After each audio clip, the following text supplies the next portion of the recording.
demo ni aku tunjuk cara-cara guna alat keselamatan dalam kapal terbang ni.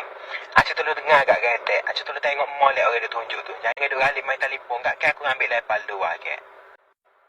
Ni tali pinggir. Kalau pok demo nak pakai, masuk jauh hujung besi tu dalam pala so lagi. Tu ada 12 ke tu. Masuk dalam pala tu. Lepas tu kalau berasa nak pergi ketak kat heret dah hujung tu. Kalau nak pelonggar kat lepas. Jangan duk pecah lah tali pinggir tu. Kena pakai belakang. Jangan duk yak kita ni handle sangat kak. Pakai belakang nak selamat ke. Kalau copon ni tubik ke atas jangan duk kalu. Ambil je copon tu. Masuk mulut lepas Guys, tu hari ni kita nak buat copon tu puding untuk mulut. caramel. Dengar lah aku nak ayak ni. Mudah main telefon gapo di belakang tu. Kau ambil lepas ke telefon kat luar ni.